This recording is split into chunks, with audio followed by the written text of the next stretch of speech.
Buenas noches. Esta noche comenzamos con algo más extraño que la ficción, más antiguo que la religión organizada y más controvertido que cualquier sustancia que haya tocado la conciencia humana. La dimetiltriptoamina, una molécula tan peculiar, tan profundamente desconcertante que se la ha llamado la molécula del espíritu, la sede del alma y, por quienes la temen, una puerta química a la locura. Olvídense de los carteles psicodélicos y el misticismo de los festivales.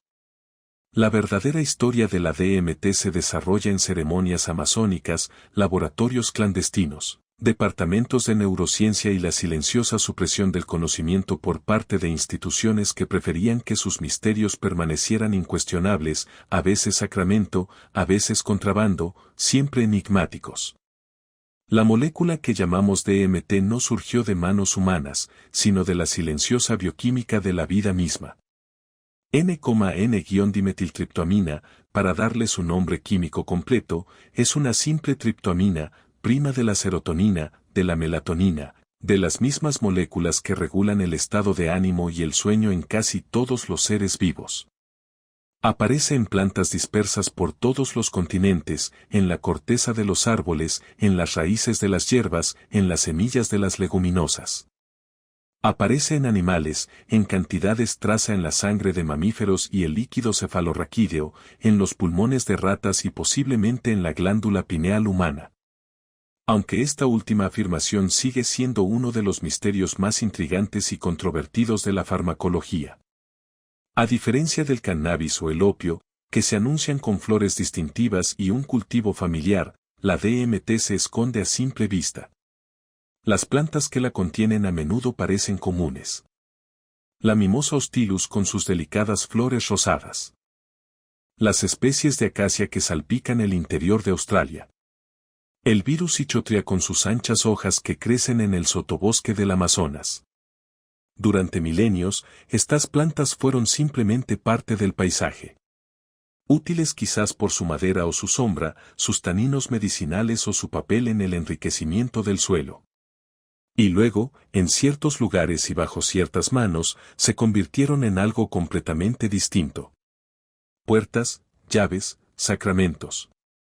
El primer encuentro humano con la DMT se pierde en el silencio de la prehistoria. No existen registros escritos, fragmentos de cerámica que representen visiones ni residuos datados por carbono que demuestren definitivamente cuándo y dónde se descubrió por primera vez que ciertas combinaciones de plantas podían catapultar la conciencia a reinos indescriptibles, pero podemos rastrear sus límites en la cuenca del Amazonas, en los sistemas fluviales que drenan los Andes y serpentean a través de una selva tropical tan densa que la luz misma está racionada. Los pueblos indígenas desarrollaron durante siglos lo que podría ser la farmacología psicoactiva más sofisticada que el mundo haya conocido. La llamaron Ayahuasca Yak Capidatim. 100 variaciones regionales de una sola idea. Una vid y una hoja hervidas juntas durante horas, produciendo un brebaje amargo y marrón que, al beberse, abría las puertas de la percepción y mostraba al bebedor cosas que, según la lógica de la vida consciente, no deberían ser posibles de ver. La química de ayahuasca es una especie de genio botánico que los farmacólogos modernos aún admiran con una mezcla de asombro y desconcierto. La vid Banisteriopsis cayapi contiene alquioides de betacarbolina y niarmaleno, compuestos principales que inhiben la enzima monoaminoxidasa en el intestino y el hígado. Esta enzima, la MAO, es la encargada de descomponer las triptoínas antes de que lleguen al cerebro. La DMT, al ingerirse, es destruida casi instantáneamente por la MAO. Es farmacológicamente invisible a menos que algo bloquee dicha destrucción. La hoja de Zootria viridis, o a veces Dipropterca varana, contiene DMT en concentraciones lo suficientemente altas como para ser relevante. La hoja sola es inerte al ingerirse. La vid por sí sola produce efectos leves, como una agudización de la visión y una mayor concentración mental. Juntos, ambos se convierten en ayahuasca, una palabra que a menudo se traduce como vid del alma o cuerda de los muertos. Las armalinas abren una puerta química y el DMT la atraviesa, inundando el cerebro con visiones tan intensas, tan completamente distintas de la conciencia ordinaria, que quienes las experimentan a menudo regresan hablando en el lenguaje de lo sagrado, de serpientes y jaguares, de espíritus ancestrales y latiz geométricos que parecen codificar la estructura de la realidad misma. ¿Cómo descubrieron los chamanes indígenas esta combinación? La respuesta académica estándar es ensayo y error, siglos de observación empírica, la lenta acumulación de conocimiento botánico. Pero incluso esa respuesta resulta incrédula. Hay decenas de miles de especies de plantas en la Amazonía. Para la Iglesia, era la llegada a la revelación cristiana, una trascendencia falsa que debía ser suprimida o, como mínimo, marginada como superstición. Esta supresión adoptó diversas formas, la prohibición directa en algunos territorios de misión, la destrucción de objetos ceremoniales, la conversión de chamanes y la lenta erosión del conocimiento tradicional a medida que las generaciones más jóvenes se veían atraídas por la atracción de las economías de colonos y la educación cristiana. Sin embargo, la práctica perduró a veces abiertamente y con mayor frecuencia discretamente en comunidades lo suficientemente alejadas de la autoridad colonial como para mantener su autonomía en la espesura del bosque, donde los sacerdotes rara vez se aventuraban. La resiliencia de las tradiciones de Yabasca es un testimonio no solo de la tenacidad de la cultura, sino también del peso experiencial de la práctica misma. Quienes beben Yabasca no solo creen que funciona.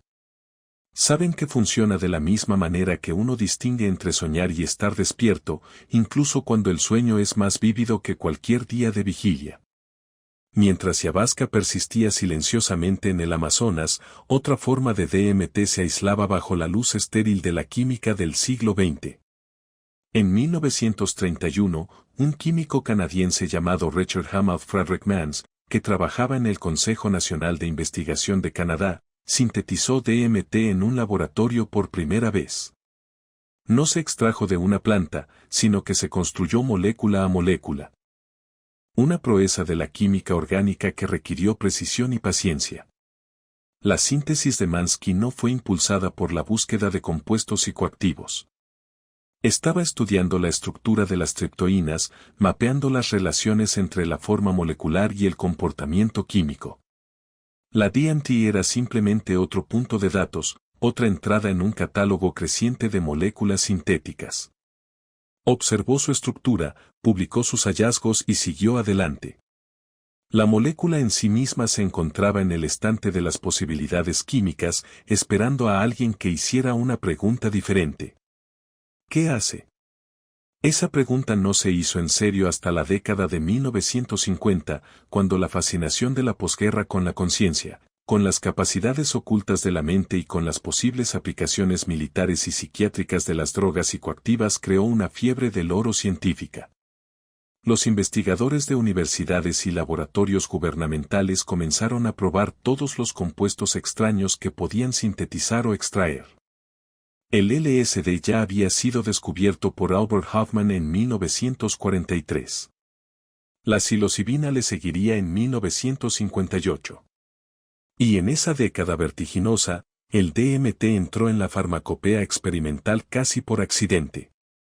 Stephen Sara, un químico y psiquiatra húngaro que trabajaba en Budapest a mediados de la década de 1950, intentó obtener LSD para investigación, pero le resultó imposible adquirirlo. Sandoz, la compañía farmacéutica suiza que tenía la patente, era cautelosa con la distribución internacional y Hungría detrás de la cortina de hierro no era un mercado prioritario. Frustrado pero ingenioso, Sara recurrió a la literatura química y encontró la síntesis de DMT de Mansky. Él mismo fabricó el compuesto, lo probó en animales de laboratorio, observó efectos intrigantes y, en 1956, hizo lo que a veces hacían los investigadores audaces de la época. Lo probó en sí mismo. La experiencia fue breve y abrumadora.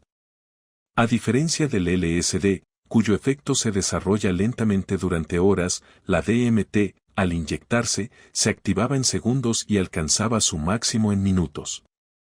Sara describió patrones geométricos, una sensación de abandonar su cuerpo, encuentros con entidades que parecían autónomas e inteligentes y, de repente, un retorno a la conciencia basal en 30 a 45 minutos. Quedó conmocionado y electrizado. La probó con colegas y voluntarios, registrando cuidadosamente las dosis y los efectos, y publicó sus hallazgos en revistas húngaras y, posteriormente, en revistas internacionales.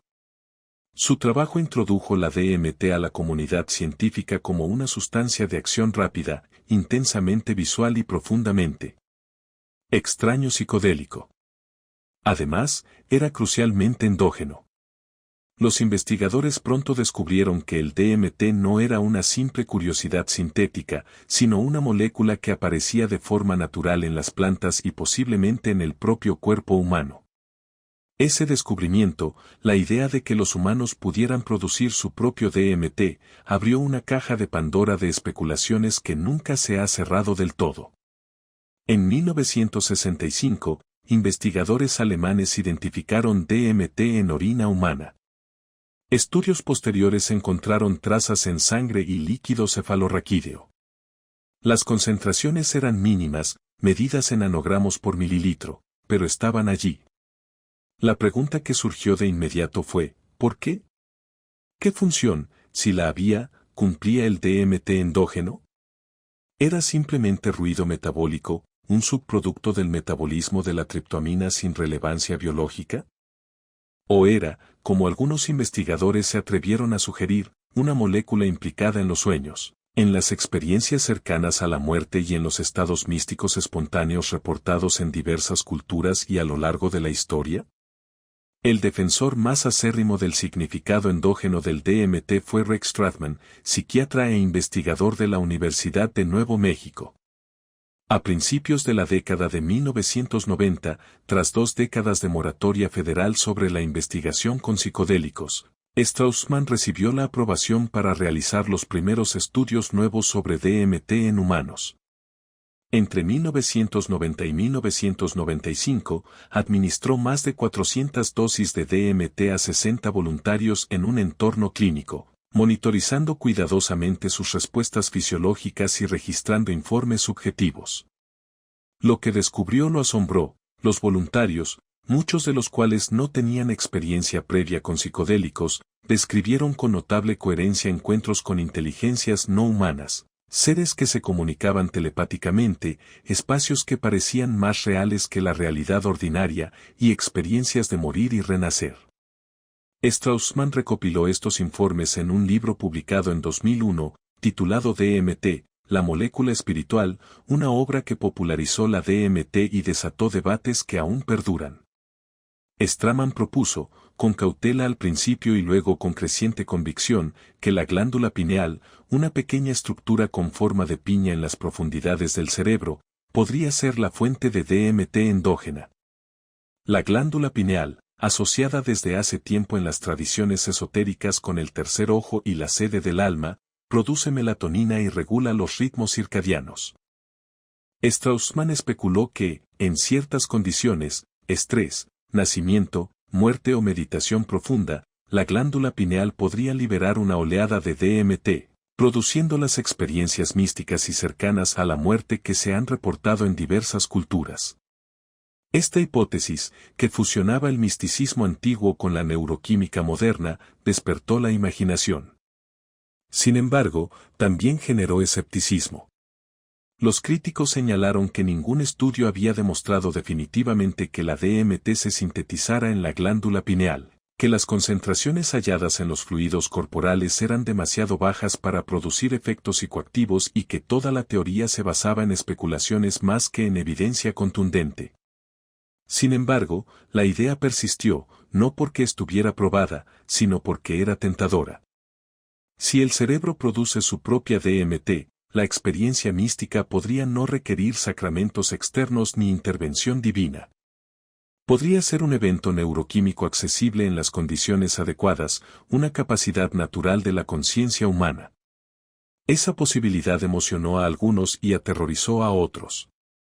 Sugería que lo divino, lo trascendente, lo luminoso podía reducirse a moléculas y receptores, que el cielo y el infierno podrían ser farmacología en lugar de teología. Para los materialistas, fue una reivindicación. Para los religiosos, una amenaza.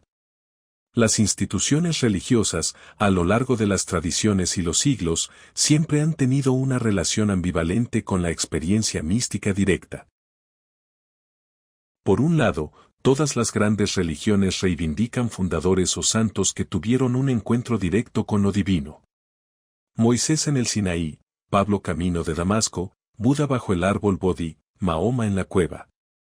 Por otro lado, la religión institucionalizada tiende a mediar el acceso a lo sagrado a través de sacerdotes, escrituras, rituales y jerarquías.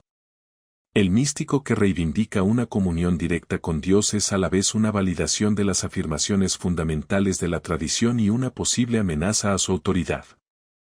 Si cualquiera puede encontrarse con Dios directamente, ¿qué necesidad hay de intermediarios?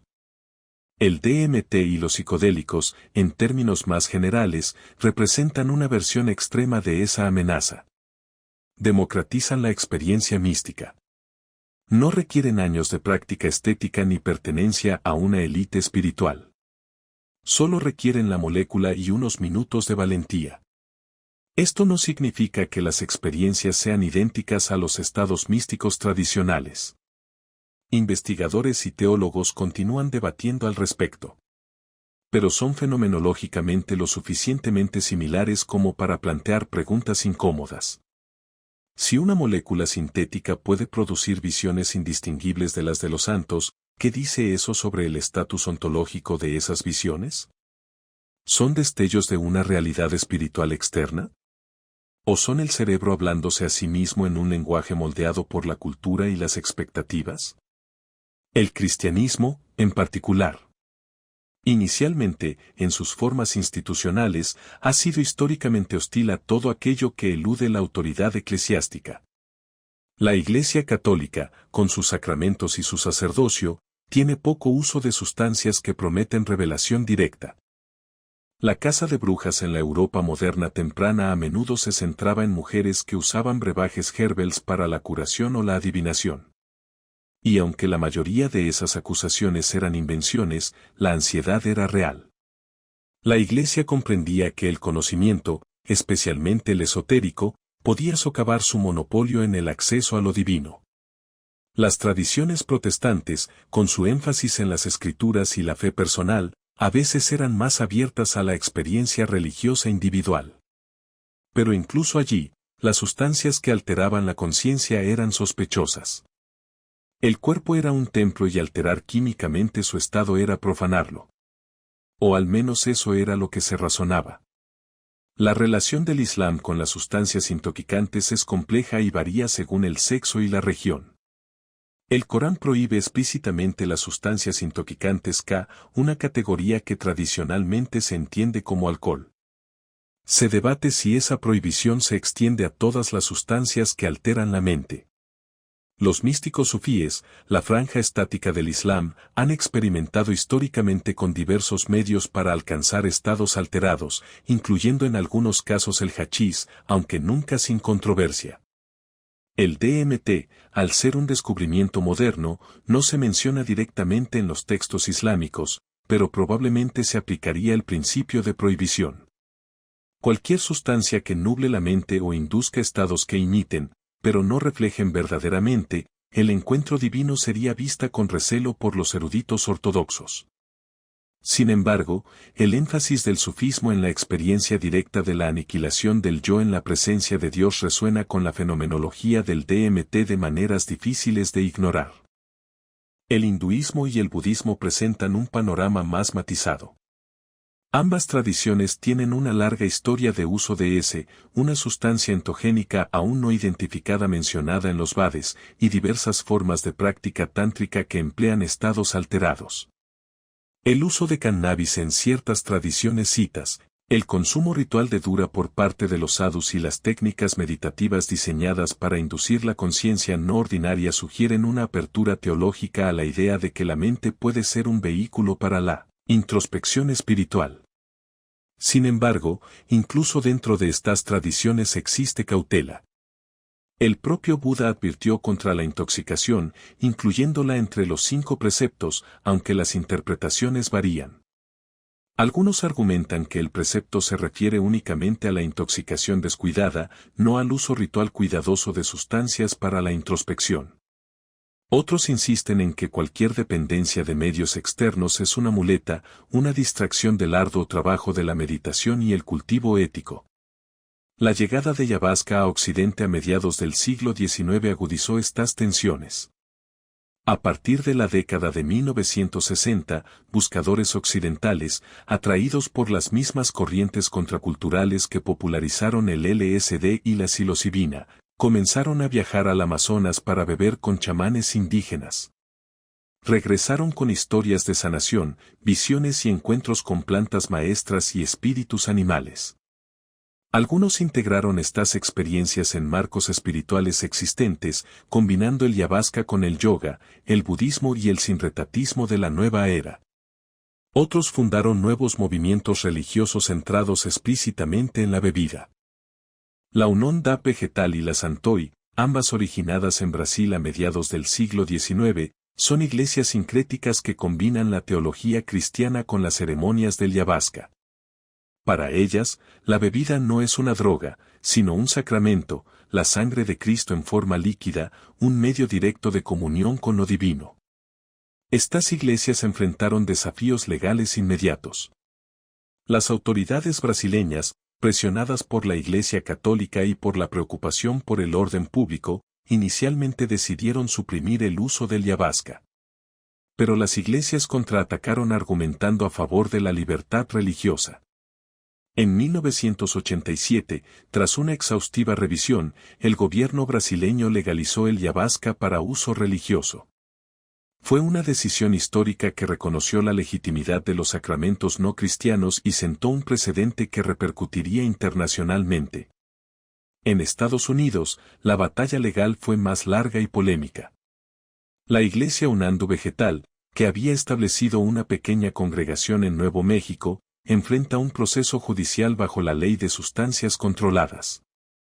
El DMT es una sustancia de la lista 1 en Estados Unidos, clasificada junto con la heroína y el LSD por su alto potencial de abuso y sin uso médico aceptado.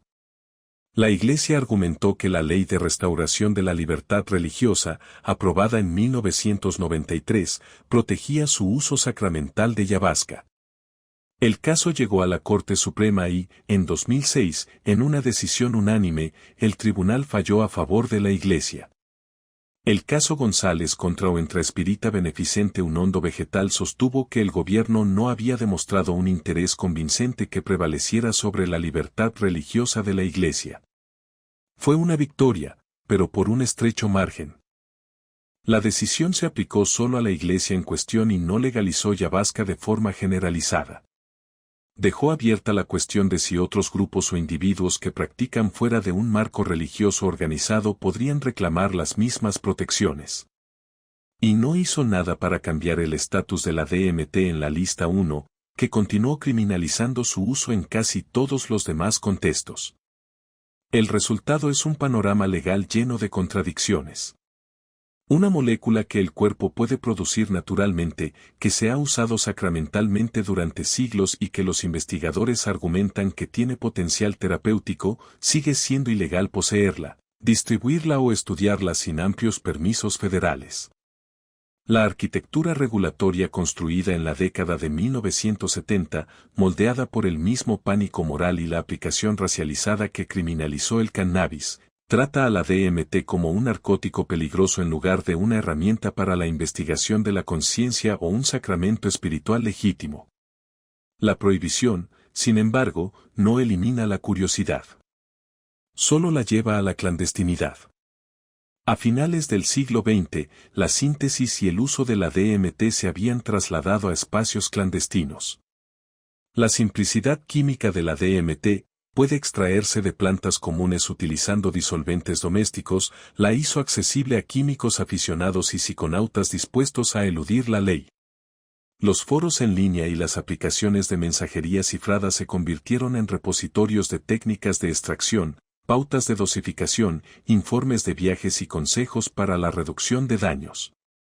Surgió toda una subcultura, en parte buscadores espirituales, en parte empiristas radicales, unidos por la convicción de que la experiencia directa prevalece sobre la prohibición legal. Llamaban al DMT el viaje del hombre de negocios porque su brevedad, de 15 a 30 minutos, permitía a alguien tener una profunda experiencia psicodélica durante la pausa del almuerzo y regresar a tiempo para una reunión por la tarde. Hablaban del hiperespacio, de elfos y bufones, de geometrías alienígenas y fractales conscientes, de la sensación de haber estado en un lugar real, más real que el mundo material al que regresaban.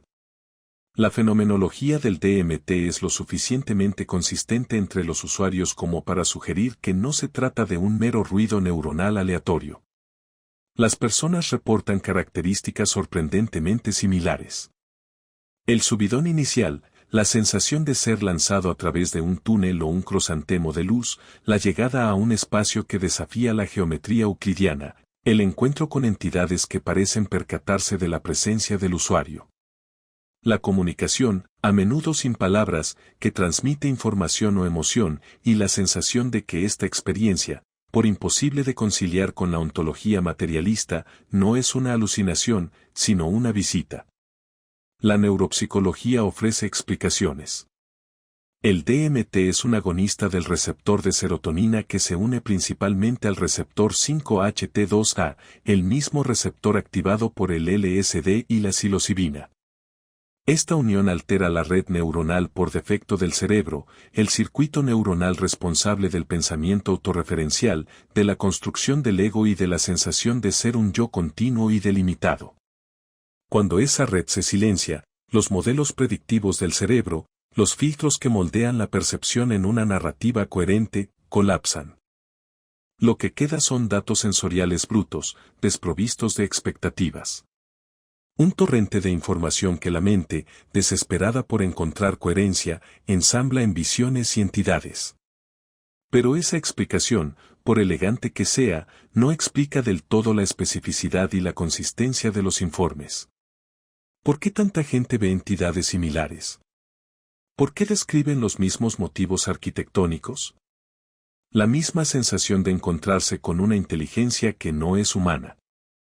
Los psicólogos sugieren que el cerebro, privado de estímulos externos, recurre a estructuras cognitivas profundas, arquetipos en el sentido jungiano o patrones evolutivos para reconocer rostros y actuar. Los antropólogos apuntan al condicionamiento cultural. Las historias que escuchamos sobre la DMT moldean lo que vemos cuando la consumimos. Sin embargo, quienes la consumen por primera vez y no tienen conocimientos previos de la fenomenología de la DMT suelen reportar las mismas experiencias centrales, un hecho que cuestiona las explicaciones puramente culturales. El debate sobre el estatus ontológico de las visiones de la DMT es una de las grandes preguntas sin resolver de la investigación psicodélica. ¿Son las entidades reales en algún sentido inmaterial, habitantes de una dimensión paralela, accesibles a través de una química cerebral alterada, o son proyecciones, alucinaciones complejas generadas por un cerebro llevado a un estado extremo? La pregunta es, en cierto sentido, empíricamente incontestable, ya que las herramientas con las que contamos para investigar la realidad se basan en supuestos materialistas. Medimos la actividad cerebral, los niveles de neurotransmisores y la unión a receptores, pero no podemos medir la realidad de un encuentro con una entidad no física.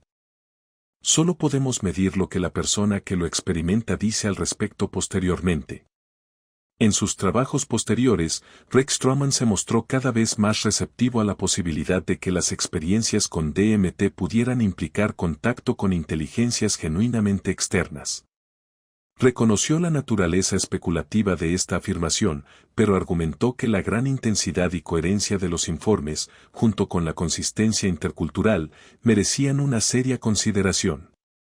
Otros en el campo se mostraron más escépticos. David Nichols, farmacólogo y uno de los fundadores de el Instituto de Investigación EFT, advirtió contra las conclusiones metafísicas prematuras, insistiendo en que la neurociencia aún tenía mucho que aprender sobre cómo los psicodélicos alteran la percepción y la cognición. El debate no es meramente académico. Aborda cuestiones fundamentales sobre la conciencia, la relación entre la mente y el cerebro y si el materialismo puede explicar plenamente la experiencia subjetiva. En los últimos años, la investigación sobre la DMT ha experimentado un renacimiento. La supresión de décadas de la investigación psicodélica, víctima de la guerra contra las drogas y la reacción política contra la contracultura de los años 60, ha comenzado a disminuir. Instituciones como el Johns Hopkins Imperial College de Londres y la Asociación Multidisciplinaria para Estudios Psicodélicos han recibido aprobación y financiación para estudiar la psilocibina, la MDMA y, cada vez más, la DMT. El Centro de Investigación Psicodélica del Imperial College, dirigido por Robin Carr Harris y posteriormente por David Nutt, realizó un estudio histórico en 2018 denominado Proyecto de Estado Extendido de la DMT. En lugar de administrar a los participantes una única inyección que duraba minutos, el equipo utilizó un goteo intravenoso para mantener niveles estables de DMT durante periodos prolongados, lo que permitió a los sujetos estabilizarse en el estado alterado y explorarlo con mayor detenimiento. Los resultados publicados en revistas científicas documentaron cambios profundos en la actividad cerebral, en particular un alejamiento de la red neuronal por defecto y un aumento de los estados entrópicos, una medida de la aleatoriedad e imprevisibilidad de los patrones de activación neuronal. Los sujetos reportaron experiencias similares a las de los estudios tradicionales sobre DMT, pero con mayor coherencia y menos del subidón abrumador que caracteriza a la DMT fumada o inyectada.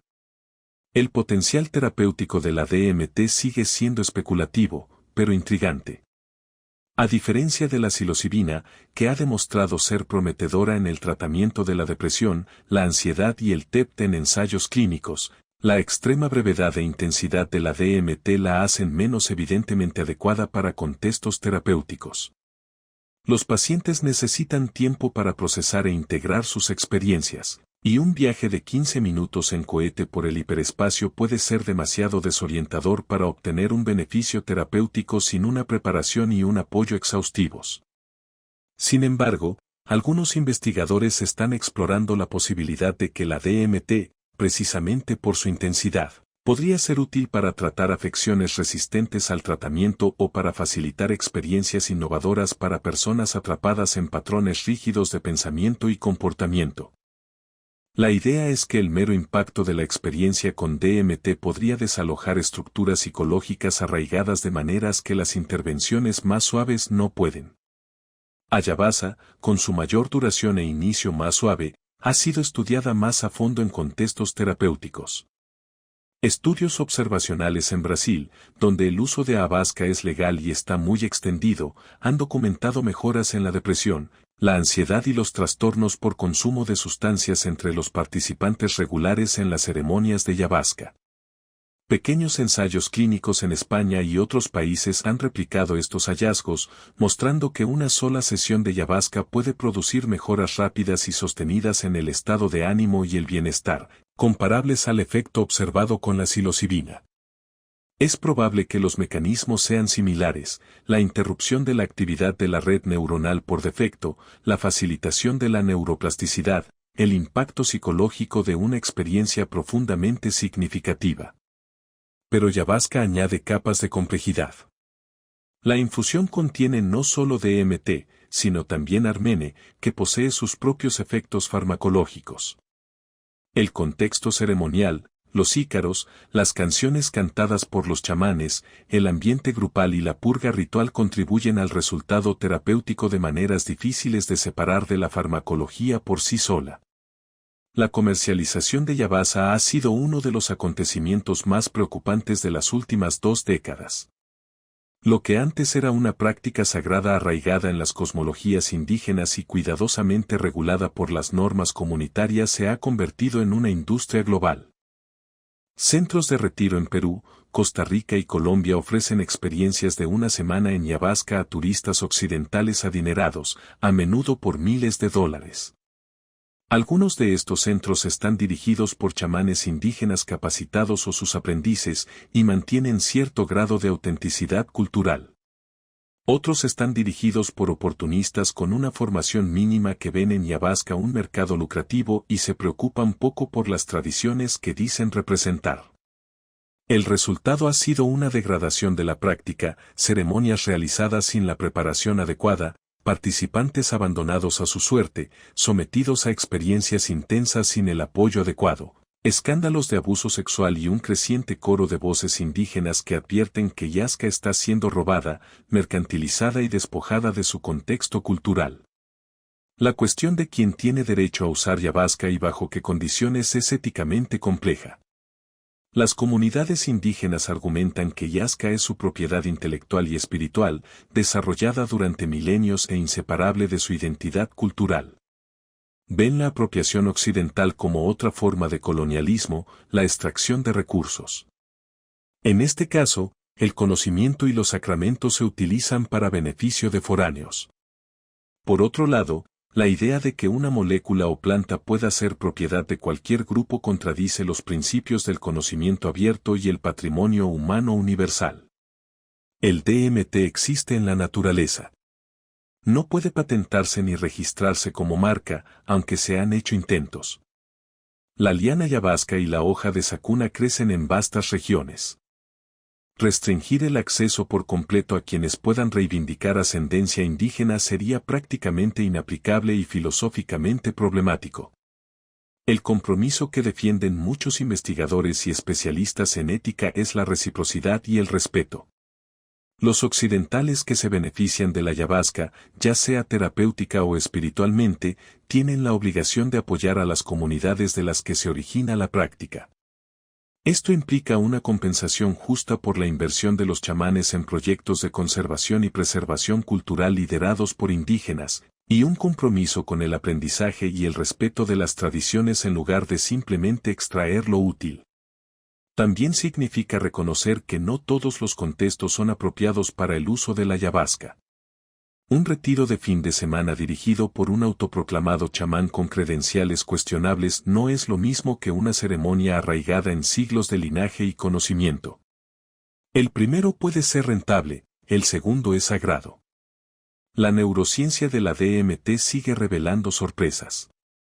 En 2019, un estudio realizado por investigadores de la Universidad de California, DEDES, descubrió que la DMT se sintetizaba en el cerebro de ratas en concentraciones comparables a las de otros neurotransmisores. El estudio, publicado en la revista Scientific Reports, proporcionó la primera evidencia directa de que el cerebro de los mamíferos puede producir DMT, un hallazgo que dio credibilidad a la hipótesis de la glándula pineal de Straman. Aunque los investigadores no llegaron a afirmar que la glándula pineal fuera la única fuente, encontraron las enzimas necesarias para la síntesis de DMT, INMT y AADC en múltiples regiones cerebrales, lo que sugiere que la producción de DMT podría estar más extendida y ser funcionalmente importante de lo que se creía. Las concentraciones medidas aún estaban muy por debajo de las necesarias para producir una experiencia psicodélica. Sin embargo, el estudio abrió la puerta a nuevas preguntas. ¿Qué pasaría si la DMT endógena desempeñara un papel en la conciencia ordinaria? ¿Y si estuviera involucrada en los sueños, en los estados hipnagógicos entre la vigilia y el sueño, en las experiencias místicas espontáneas que algunas personas reportan? Los sueños, particularmente los sueños REM, comparten ciertas características fenomenológicas con las experiencias con DMT. Ambos involucran imágenes visuales vívidas, encuentros con agentes autónomos, narrativas que desafían la lógica de la vigilia y una sensación de realidad que se siente completa y convincente mientras dura.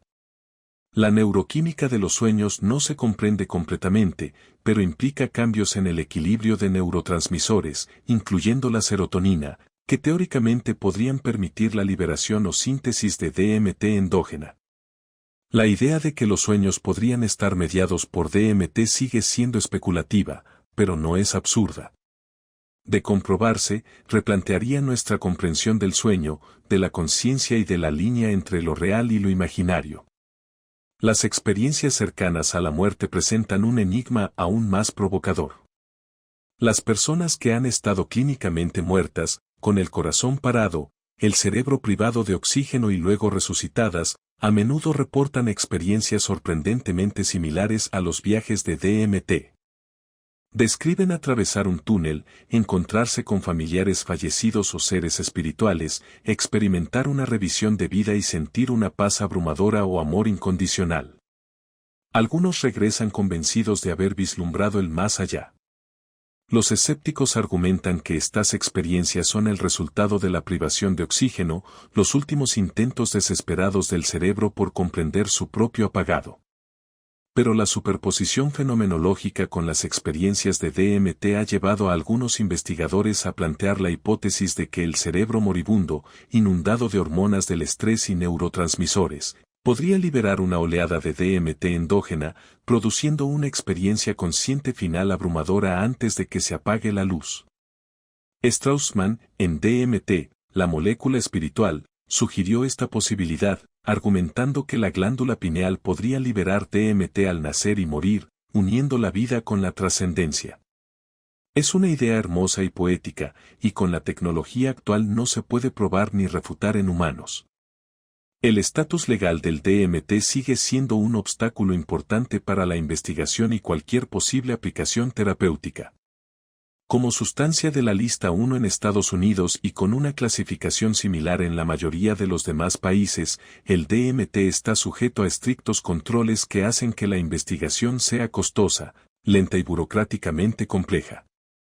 Los investigadores deben obtener múltiples niveles de aprobación de la DEA, de las juntas de revisión institucional y de las agencias estatales y federales, y deben almacenar y contabilizar la sustancia con un nivel de seguridad generalmente reservado para explosivos peligrosos. Como resultado, la mayor parte de la investigación sobre el DMT se realiza en un puñado de instituciones bien financiadas e incluso allí el progreso es lento. La reclasificación de la psilocibina, una medida que varios anuncios. Los grupos activistas están presionando para que esto pueda allanar el camino para que la DMT siga su ejemplo. Pero la voluntad política sigue siendo incierta. La guerra contra las drogas, aunque ampliamente reconocida como un fracaso, conserva suficiente impulso político y burocrático como para resistir un cambio rápido. Sin embargo, el momento cultural que vivimos puede estar cambiando el terreno. Los psicodélicos, que alguna vez fueron símbolos del radicalismo y la descomposición social de los años 60, están siendo rebautizados como herramientas para la salud mental, el crecimiento espiritual y el florecimiento humano. Los principales medios de comunicación, desde el New York Times hasta 60 Minutos, han realizado una cobertura comprensiva de la terapia psicodélica. Los libros de Michael Pollan, más notablemente How to Change Your Mind, han acercado la ciencia psicodélica a un público amplio. Los emprendedores y los capitalistas de riesgo de Silicon Valley, siempre en busca de la próxima tecnología disruptiva, han comenzado a invertir en startups psicodélicas, compañías que desarrollan análogos sintéticos, nuevos métodos de administración y protocolos clínicos. La visión cínica es que los psicodélicos están siendo gentrificados, despojados de su peligro contracultural y reempaquetados como productos de bienestar para la clase profesional ansiosa. La visión optimista es que esta integración podría conducir a verdaderos avances terapéuticos y a una aceptación cultural más amplia de los estados alterados como legítimos y valiosos. El DMT se siente incómodo en este nuevo panorama. Es demasiado extraño, demasiado intenso, demasiado alejado de los límites de la experiencia controlable para encajar perfectamente en un protocolo clínico. La psilocibina, con su duración de 6 horas y su efecto relativamente suave, puede integrarse en una sesión terapéutica con trabajo de preparación e integración antes y después. El DMT, con su huracán de visiones de 15 minutos, se resiste a ese tipo de encuadre. No es una medicina en el sentido tradicional. Es un encuentro, una confrontación, un salto a lo desconocido. Y quizás por eso siempre ha ocupado un lugar especial en el panteón psicodélico. No es para todos. No es seguro en el sentido en que la seguridad se define habitualmente. Es, en cambio, una invitación a cuestionarlo todo, a confrontar los límites del lenguaje y la comprensión, A considerar la posibilidad de que la conciencia sea más extraña y amplia de lo que sugiere nuestra experiencia cotidiana. La supresión del DMT por parte de instituciones religiosas, gobiernos y los aparatos de control social es, desde esta perspectiva, comprensible. Es una molécula que amenaza las narrativas establecidas. Si la experiencia mística puede ser inducida de forma fiable por una sustancia química, ¿qué sucede con las afirmaciones de revelación especial de profetas y sacerdotes como intermediarios? Si las visiones producidas por el DMT son indistinguibles de las de estos santos, ¿qué dice eso de lo divino? Para algunos, es un reduccionismo excesivo, una afirmación de que lo sagrado no es más que neuronas en funcionamiento. Para otros, es una liberación, una democratización de lo trascendente, una prueba de que las puertas de la percepción no están cerradas por instituciones, sino abiertas por moléculas que existen en el tejido mismo de la vida. El futuro del DMT es incierto. ¿Seguirá siendo una curiosidad de primera categoría estudiada en unos pocos laboratorios y utilizada clandestinamente por una subcultura dedicada? ¿O seguirá el camino de la psilocibina y el MDMA, que avanzan lentamente hacia la legitimidad médica y la tolerancia legal? ¿Seguirá creciendo el turismo de Ibiza? ¿O lograrán las comunidades indígenas recuperar el control de su sacramento? ¿Descifrará finalmente la neurociencia el misterio del DMT endógeno, explicando su papel en la conciencia, en los sueños, en los momentos de transición entre la vida y la muerte? Estas no son meras preguntas académicas. Abordan cómo nos entendemos a nosotros mismos, que permitimos como conocimiento legítimo, los límites que trazamos entre lo sagrado y lo profano, lo legal y lo ilegal, lo real y lo imaginario. Lo cierto es que el DMT no caerá en el olvido. Es demasiado poderoso, demasiado extraño, demasiado generador de preguntas que no se pueden descartar fácilmente. Cada generación lo redescubre y cada generación lucha por integrar lo que revela en los marcos de significado que estructuran sus vidas. Para los pueblos indígenas de la Amazonía, es un maestro, un sanador, una puerta al mundo espiritual. Para los psiconautas occidentales, es un misterio científico y una aventura espiritual. Para los investigadores, es una herramienta para explorar la neurociencia de la conciencia. Para los prohibicionistas, es una droga peligrosa que debe controlarse. Todas estas perspectivas son parciales. Ninguna abarca la totalidad. La molécula en sí permanece indiferente a nuestras interpretaciones. Hace lo que hace, se une a los receptores, altera las redes neuronales y abre canales de percepción que normalmente permanecen cerrados. Lo que hacemos con esa apertura, ya sea que la llamemos revelación divina o alucinación química, ya sea que la busquemos en ceremonias o en laboratorios, ya sea que la suprimamos por miedo o la aceptemos por curiosidad, son decisiones humanas. Y esas decisiones, acumuladas durante décadas y siglos, moldean no solo nuestra comprensión del DMT, sino también nuestra comprensión de la conciencia, la mente, el alma y el vasto y misterioso territorio que se extiende más allá del estrecho haz de la conciencia ordinaria. La historia del DMT es la historia de una frontera, la línea entre lo conocido y lo desconocido, lo controlable y lo incontrolable, lo explicable y lo inefable. Es una línea que las religiones siempre han vigilado porque al otro lado se encuentra una experiencia que no requiere su mediación. Es una línea que la ciencia aborda con cautela porque al otro lado se encuentran datos que no encajan perfectamente en los modelos materialistas. Es una línea que los individuos cruzan a veces voluntariamente, a veces por accidente, y regresan cambiados, a menudo incapaces de explicar completamente lo sucedido, pero seguros de que algo sucedió, algo real. En definitiva, la historia del DMT no tiene fin. Es una conversación continua, una pregunta que cada era responde a su manera y luego pasa a la siguiente. ¿Por qué existe esta molécula? ¿Qué hace? ¿Qué significa?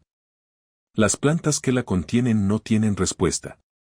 Las neuronas que responden a él guardan silencio sobre la cuestión de su significado. Los chamanes que han trabajado con él durante siglos ofrecen respuestas arraigadas en cosmologías que se resisten a la traducción. Los científicos que lo estudian ofrecen respuestas arraigadas en la química y la neurobiología. Pero esas respuestas, por muy precisas que sean, parecen incompletas. La verdad, si la hay, puede residir en la síntesis, en el reconocimiento de que el DMT es a la vez una molécula y un misterio, una herramienta y un maestro, una sustancia química y un sacramento. Y así continúa el trabajo. Los investigadores diseñan nuevos estudios. Los chamanes forman a nuevos aprendices. Los buscadores beben la infusión o fuman el cristal, esperando una comprensión, una sanación, un atisbo de algo más allá de lo ordinario. Los prohibicionistas redactan nuevas leyes. Los defensores presionan por reformas. La molécula misma se mueve por el mundo, sintetizada en laboratorios, extraída de plantas, producida quizás en los pliegues ocultos de nuestros propios cerebros, paciente y persistente, esperando la siguiente pregunta. El siguiente experimento, la siguiente ceremonia, el siguiente salto a lo desconocido. La noche se profundiza, la historia se desarrolla. Y en algún lugar de un laboratorio o un claro de la selva, en un espacio ceremonial o en un dormitorio tranquilo, alguien se prepara para encontrarse con la DMT, para cruzar la puerta que abre y para regresar si regresa. Con historias que sonarán imposibles para quienes no han estado allí. Historias de entidades y geometrías, de morir y renacer, de una realidad más real que esta. Historias que, como todas las historias verdaderas, son a la vez absolutamente ciertas y absolutamente increíbles. Historias que añaden otro hilo a la enmarañada y brillante red de la experiencia humana, otra voz a la conversación en curso sobre lo que significa ser consciente, estar vivo, ser capaz de experimentar lo imposible. Y la molécula espera, indiferente y eterna, lista para la siguiente mente, lo suficientemente valiente o insensata como para preguntarle qué sabe. Los laboratorios donde se investiga la DMT no son grandes anfiteatros, sino modestas salas con iluminación clínica, equipos de monitoreo y cómodas sillas. En Johns Hopkins en Baltimore, en el Imperial College de Londres, en la Universidad de California, los investigadores siguen protocolos refinados durante años de ensayo y error. La fase de preparación puede durar semanas. Los sujetos son evaluados para detectar vulnerabilidades psiquiátricas, afecciones cardíacas y cualquier contraindicación que pudiera convertir una experiencia profunda en una peligrosa. Se reúnen con terapeutas, aprenden técnicas de respiración y hablan sobre sus intenciones y miedos. El entorno está cuidadosamente controlado, iluminación tenue, música relajante y la presencia de guías capacitados que los acompañarán durante la experiencia. No se trata de uso recreativo. Se trata de investigación clínica, y cada detalle importa. Las curvas de dosificación de la DMT son pronunciadas e implacables. Con 5 miligramos, la mayoría de las personas no sienten nada o solo un ligero hormigueo, un cambio en la calidad de la luz. Con 10 miligramos, comienzan a surgir patrones, formas geométricas tras los párpados cerrados, una sensación de energía circulando por el cuerpo. Con 15 a 20 miligramos, se cruza el umbral. La habitación desaparece. El yo se fragmenta. Y con 30 miligramos o más, lo que los investigadores llaman dosis disruptiva, no hay espacio, no hay yo, solo la experiencia, total y absorbente. La diferencia entre el umbral y la dosis disruptiva se mide en miligramos. Y el método de administración es sumamente importante. La DMT fumada o vaporizada produce un efecto en segundos, alcanza su punto máximo en 2 o 3 minutos y se desvanece a los 15. Inyectada intramuscularmente, el inicio es ligeramente más lento, el pico más amplio, pero la trayectoria es similar. El método de goteo intravenoso utilizado en experimentos de estados prolongados mantiene una concentración constante, lo que permite que la experiencia se estabilice en lugar de alcanzar un pico y un colapso. Lo que los sujetos reportan de estas sesiones controladas varía en detalle, pero converge en temas. La sensación de moverse a través del espacio, a menudo descrito como un túnel o un agujero de gusano. Estrías de color y luz que colapsan hacia un centro. La llegada a un espacio que como arquitectura, pero sin ningún estilo humano. Ángulos imposibles, superficies que son a la vez sólidas y translúcidas, dimensiones que se pliegan sobre sí mismas. El encuentro con entidades. Y aquí es donde los informes se vuelven más consistentes y más desconcertantes. Seres que se describen de diversas maneras como elfos, extraterrestres, inteligencias artificiales, organismos fractales, luz consciente. Reconocen la presencia del sujeto. Se comunican no con palabras, sino con gestos, transmitiendo emociones o información de una manera que parece telepática. Algunos parecen amigables, acogedores, incluso juguetones. Otros son indiferentes o indescifrables. Algunos se describen como agresivos o invasivos, sondeando la mente del sujeto con una intensidad que raya en la violación. La cuestión de la agencia, si estas entidades son autónomas o proyecciones de la propia psique del sujeto, es la línea divisoria a lo largo de la cual las interpretaciones divergen. Los materialistas argumentan que el cerebro, privado de sus mecanismos normales de filtrado, genera estas figuras a partir del mismo conjunto de herramientas cognitivas que reconoce rostros en las nubes y asigna intención a eventos aleatorios. Las entidades son paridolias con esteroides. El software de reconocimiento de patrones del cerebro se descontrola en ausencia de estímulos externos. Señalan que las experiencias con DMT están condicionadas por las expectativas. Los occidentales ven extraterrestres y elfos mecánicos. Los indígenas ven anacondas y jaguares. El contenido, argumentan, es cultural. Solo la intensidad es farmacológica. Pero esta explicación, por muy clara que sea, no es coherente con los informes.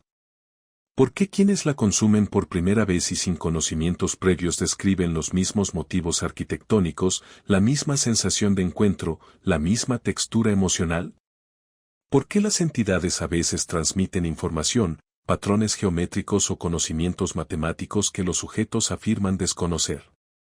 Los escépticos responden que la memoria no es fiable, que la comprensión resulta novedosa incluso cuando se basa en conocimiento subconsciente, que el cerebro de los extremistas es capaz de una confabulación extraordinaria, y el debate continúa sin resolverse porque las herramientas disponibles no pueden medir la realidad de un encuentro inmaterial.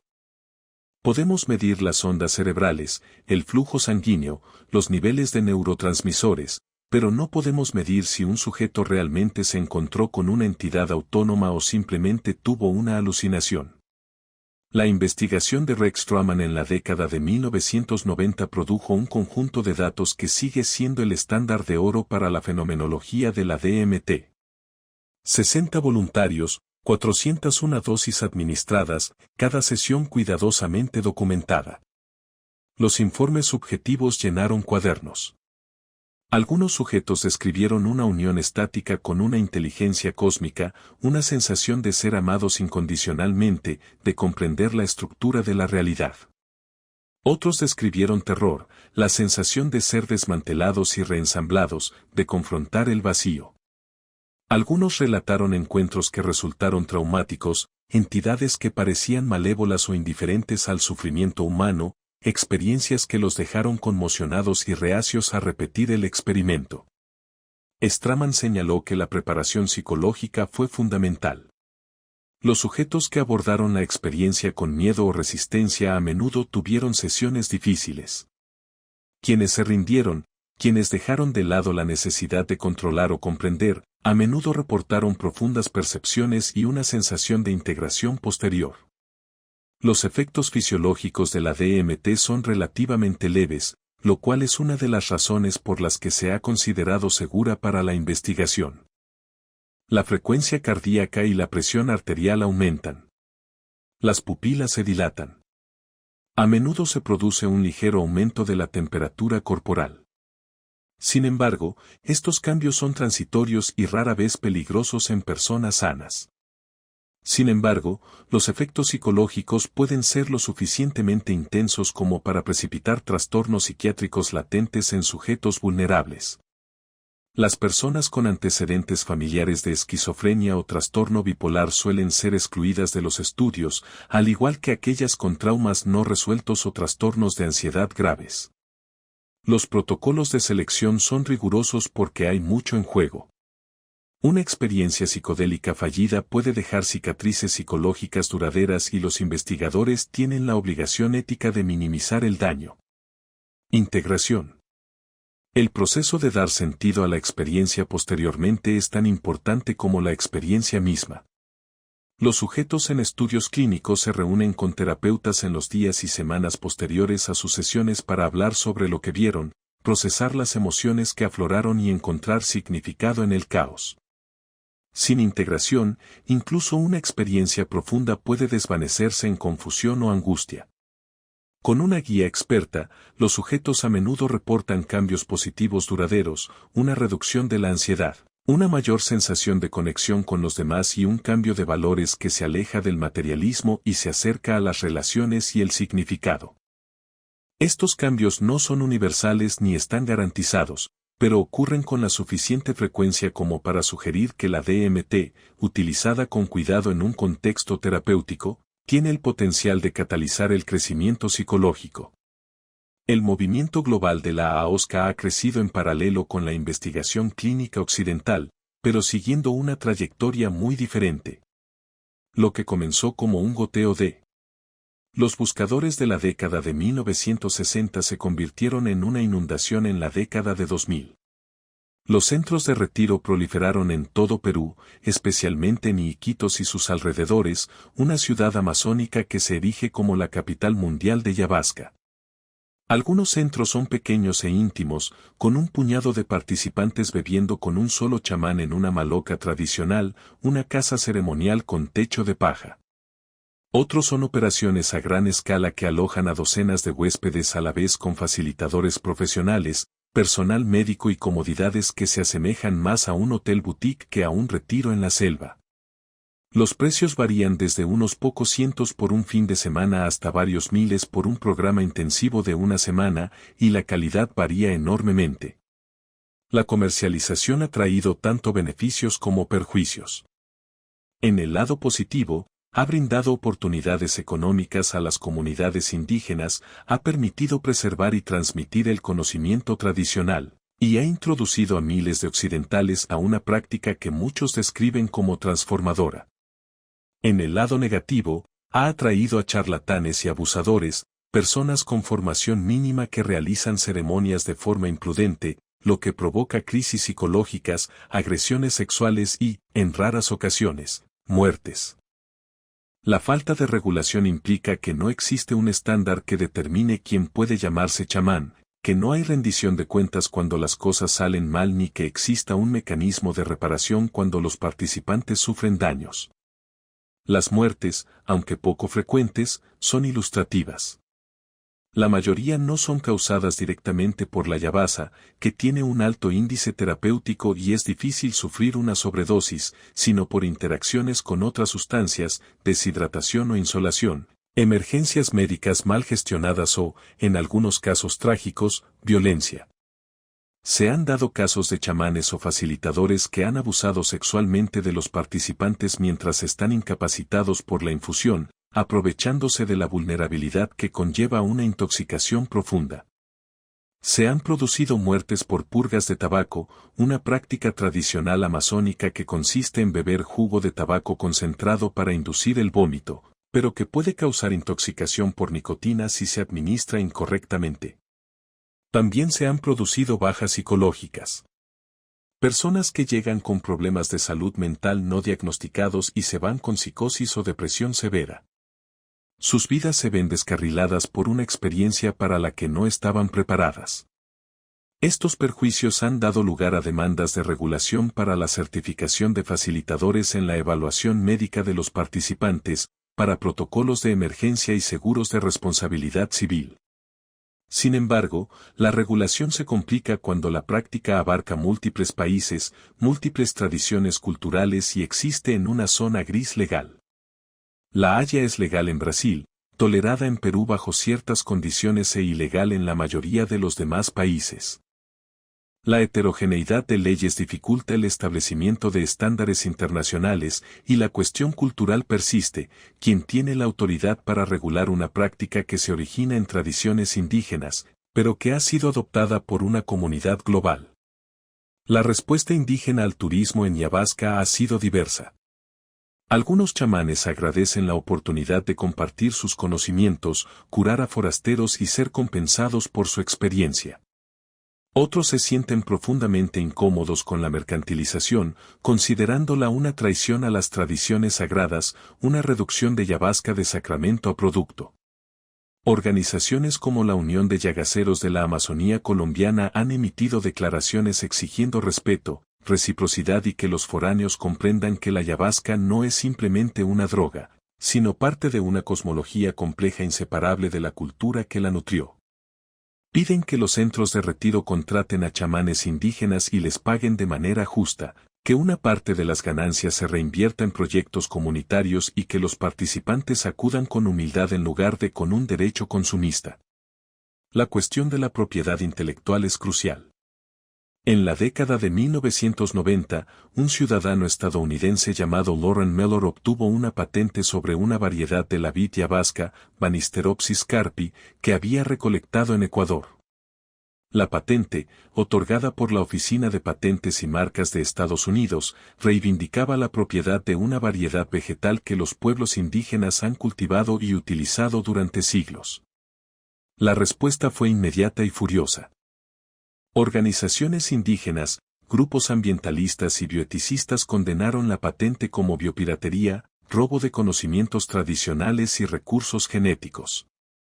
Tras años de impugnaciones legales, la patente fue finalmente revocada, pero el episodio puso de relieve la vulnerabilidad del conocimiento indígena en una economía globalizada. Las plantas y las moléculas no pueden poseerse en el sentido tradicional, pero los sistemas jurídicos basados en las nociones occidentales de propiedad e invención han intentado repetidamente cercarlas para privatizar lo que debería ser patrimonio común. La síntesis de DMT también ha cobrado vida propia, al margen de la tradición de Yabasca. A finales del siglo XX, los químicos orgánicos habían perfeccionado el proceso, haciéndolo accesible a cualquier persona con conocimientos básicos de química y acceso a materiales precursores. La ruta más común consiste en partir de triptoamina, una molécula simple de fácil obtención o síntesis, y metilarla 2 veces para producir nimetiltriptamina. La reacción requiere reactivos como formaldehído y un agente reductor, típicamente hidruro de cianoborato de sodio o hidruro de litio y aluminio, y puede completarse en pocos pasos. Los rendimientos son aceptables. El proceso es relativamente seguro si se toman las precauciones adecuadas y el resultado es un polvo cristalino blanco o amarillento que se puede fumar, vaporizar o, en raras ocasiones, inyectar. Esta accesibilidad química ha convertido al DMT en uno de los psicodélicos más utilizados en las comunidades clandestinas, quizás solo superado por el LSD y los hongos psilocibios. Circula en pequeñas cantidades, a menudo compartidas entre amigos o en reuniones como Burning Man o festivales regionales más pequeños. La cultura en torno al consumo de DMT es distinta a la de otros psicodélicos. Es tratado con reverencia, casi como un sacramento, incluso por personas que no tienen conexión con las tradiciones de Yabasca. Los usuarios hablan de ello en voz baja como algo que no debe tomarse a la ligera, algo que exige respeto. Existen rituales formales pero ampliamente observados, sentarse en lugar de estar de pie, contar con la presencia de un acompañante sobrio, establecer una intención y crear un ambiente tranquilo. Estas prácticas no están legalmente exigidas ni científicamente validadas, pero forman parte de la tradición oral de reducción de daños, transmitida de usuario a usuario, una especie de sabiduría popular que ha evolucionado para mantener a las personas seguras en ausencia de orientación formal. La farmacología de la DMT fumada o vaporizada es brutal en su eficacia. La molécula cruza la barrera hematoencefálica casi instantáneamente, alcanzando concentraciones máximas en 2 minutos. La experiencia comienza antes de dejar la pipa. En segundos, la habitación comienza a deformarse. La geometría se entromete en la visión. La sensación de identidad comienza a disolverse. Y entonces, si la dosis es suficiente, hay un momento de terror o rendición, una sensación de morir o ser aniquilado, y el sujeto es arrastrado hacia el otro lado. El pico dura quizás 5 minutos, aunque el tiempo subjetivo pierde sentido. Los segundos pueden parecer horas. La experiencia puede parecer que abarca una vida entera o varias. Y luego, tan rápido como comenzó, se desvanece. La habitación se recompone, el yo regresa. A los 15 minutos, la mayoría de los usuarios están en su punto normal, conmocionados pero funcionales, capaces de hablar, caminar, de parecer normales en apariencia, incluso cuando internamente les cuesta procesar lo que acaba de suceder. El rápido regreso a la normalidad es a la vez una bendición y una maldición. Significa que una experiencia con DMT puede encajar en una pausa para el almuerzo, que no requiere el compromiso de un día con el LSD ni el arco de varias horas de la psilocibina. Pero también significa que hay menos tiempo para integrar, menos oportunidades de asimilar la experiencia mientras aún está fresca. Las percepciones, si las hay, pueden desvanecerse como sueños, recordadas vagamente pero imposibles de articular. Muchos usuarios llevan diarios intentando capturar la experiencia en palabras antes de que se desvanezca. Pero el lenguaje es una herramienta deficiente para la tarea. ¿Cómo se describe un color que no existe en la percepción ordinaria? ¿Cómo se explica un encuentro con un ser hecho de geometría fractal y luz? El vocabulario falla y los usuarios recurren a la metáfora, a la poesía, al silencio. La literatura científica sobre la DMT está creciendo, pero sigue siendo escasa en comparación con la investigación sobre la psilocibina o el MDMA. Parte del desafío es logístico. La brevedad de la DMT dificulta su estudio en los paradigmas clínicos tradicionales. Los estudios de imágenes cerebrales, por ejemplo, requieren que los sujetos permanezcan inmóviles en un escáner de resonancia magnética durante periodos prolongados. Y pedirle a alguien que se quede inmóvil mientras experimenta un brote de DMT es casi imposible. El protocolo de estado extendido, que utiliza un goteo intravenoso para mantener niveles estables, ha resuelto algunos de estos problemas, pero requiere equipo y experiencia especializados. Además, la farmacocinética es diferente a la de la DMT fumada, que es la forma más comúnmente utilizada fuera de los entornos de investigación. Como resultado, gran parte de lo que sabemos sobre la DMT proviene de informes y encuestas subjetivas en lugar de experimentos controlados. Una de las encuestas más exhaustivas fue realizada en 2013 por investigadores de la Universidad de Wisconsin. Reclutaron a más de 2.000 personas que habían consumido DMT y les hicieron preguntas detalladas sobre sus experiencias. Los resultados publicados en el Journal of Psychopharmacology confirmaron lo que sugerían los informes anecdóticos. La mayoría de los encuestados describieron encuentros con entidades, y la mayoría calificó su experiencia con DMT como una de las más significativas y espiritualmente significativas de sus vidas, comparable al nacimiento de un hijo o la muerte de un padre. La intensidad fue reconocida casi universalmente, incluso por quienes no habían disfrutado de la experiencia. Y una minoría significativa reportó cambios positivos duraderos, reducción de la ansiedad, mayor aprecio por la vida y una sensación de haber aprendido algo importante, incluso si no hubieran podido no articular qué fue. La encuesta también documentó riesgos. Alrededor del 10% de los encuestados reportaron haber tenido una experiencia aterradora o psicológicamente desafiante. Y un pequeño número describió efectos negativos duraderos, ansiedad persistente, dificultad para integrarse, una sensación de haber sido desestabilizado. Estos informes son importantes. Nos recuerdan que el DMT no es universalmente beneficioso, que puede ser dañino, especialmente cuando se usa imprudentemente o por personas vulnerables. La dosis hace el veneno, como dice el viejo adagio de la toxicología. Pero con los psicodélicos, el entorno y el contexto hacen la experiencia. Un entorno seguro y de apoyo puede convertir un viaje difícil en una experiencia transformadora.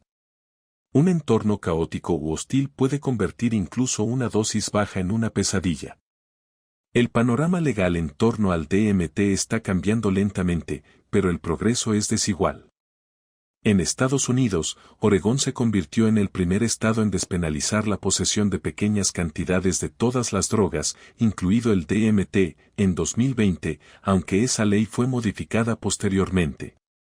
Varias ciudades, como Oakland, Santa Cruz y Ann Arbor, han aprobado resoluciones que restan prioridad a la aplicación de las leyes contra los psicodélicos de origen vegetal, una categoría que técnicamente incluye la ayahuasca, pero no la DMT sintética. Estas medidas son más simbólicas que sustanciales. No modifican la legislación federal ni protegen a los usuarios de ser procesados bajo las leyes estatales o federales, pero indican un cambio en la opinión pública. Existe un creciente reconocimiento de que la guerra contra las drogas ha fracasado y de que se necesitan enfoques alternativos. Canadá ha adoptado una postura más proactiva. En 2020, el país comenzó a otorgar exenciones para el uso terapéutico de la psilocibina en los cuidados paliativos y se espera que exenciones similares se extiendan a otros psicodélicos, incluida la DMT. Australia está realizando ensayos con MDMA y psilocibina para el TED y la depresión. Y si bien la DMT aún no forma parte de esos programas, se está construyendo la infraestructura regulatoria que podría incorporarla en el futuro. En Europa, los Países Bajos han tolerado durante mucho tiempo el uso de trufas de psilocibina y existe un movimiento creciente para ampliar el acceso a la terapia psicodélica. Sin embargo, la DMT sigue estando en la lista y en casi todas partes, un estatus legal que no refleja la ciencia actual, sino la inercia política de los regímenes de control de drogas establecidos hace medio siglo. El futuro de la DMT, como el de todos los psicodélicos, estará determinado por una compleja interacción entre ciencia, política, cultura y economía. La justificación científica para una mayor investigación es sólida. La DMT ofrece una ventana única a la conciencia, una forma de estudiar el cerebro en un estado extremo para explorar los mecanismos de la percepción y la individualidad y comprobar hipótesis sobre la naturaleza de la experiencia subjetiva. Su potencial terapéutico, aunque menos establecido que el de las personas, existen vías plausibles mediante las cuales la DMT podría utilizarse para tratar la depresión, la adicción y la angustia existencial. Si bien aún queda mucho trabajo por hacer para desarrollar protocolos seguros y eficaces, el impulso cultural está cobrando impulso. Libros, documentales, podcasts y redes sociales han introducido los psicodélicos en el debate público de maneras impensables hace 2 décadas. Y los incentivos económicos se están alineando. Los inversores ven un mercado. Los emprendedores ven una oportunidad. Los reguladores, lenta y cautelosamente, comienzan a vislumbrar un camino a seguir. Pero este impulso conlleva peligros. La comercialización de psicodélicos conlleva el riesgo de repetir los errores de la industria farmacéutica, priorizar las ganancias sobre las personas, dirigirse a poblaciones vulnerables y crear dependencias en lugar de curarlas. La medicalización de los psicodélicos, la presentación de estas sustancias simplemente como tratamientos para trastornos, corre el riesgo de perder el contexto más amplio. Las dimensiones espirituales y existenciales que dan significado a las experiencias y la legalización, si llega, probablemente se verán limitadas por restricciones, regulaciones, monopolios corporativos y formas de acceso que privilegian a los ricos mientras dejan a las comunidades marginadas, precisamente las más perjudicadas por la prohibición, observando desde fuera. La historia del DMT no es, en definitiva, la historia de una molécula. Es una historia sobre la conciencia, sobre el impulso humano de explorar los confines de la experiencia subjetiva, de confrontar lo desconocido, de buscar significado en un universo que no ofrece garantías. Es una historia sobre el poder, sobre quien decide qué es real, qué es sagrado, qué es legal. Es una historia sobre la cultura, sobre el choque entre el conocimiento indígena y la ciencia occidental, entre la tradición y la innovación, entre la reverencia y la mercantilización. Y es una historia que aún se escribe en laboratorios y en ceremonias selváticas, en tribunales y en salas de estar por investigadores y chamanes, por buscadores y escépticos, por todos los que alguna vez se han preguntado qué hay más allá del tenue velo de la conciencia ordinaria. La molécula en sí no ofrece respuestas. Hace lo que hace, perturbar las redes neuronales, desencadenar visiones, abrir puertas inquietantes. Lo que encontramos al otro lado de esas puertas, ya sea que lo llamemos Dios o alucinación, ya sea que lo integremos en nuestras vidas o lo descartemos como ruido neuroquímico, son decisiones humanas. Y esas decisiones importan. Moldean no solo las vidas individuales, sino la cultura en general. Las conversaciones que tenemos sobre la mente y la materia, sobre el espíritu y la ciencia, sobre lo que significa ser humano en un cosmos que es más extraño y espacioso de lo que nuestros antepasados jamás imaginaron. La noche avanza y las preguntas persisten. ¿Por qué existe esta molécula? ¿Para qué sirve? ¿Qué significa? Los científicos buscan mecanismos. Los chamanes invocan espíritus.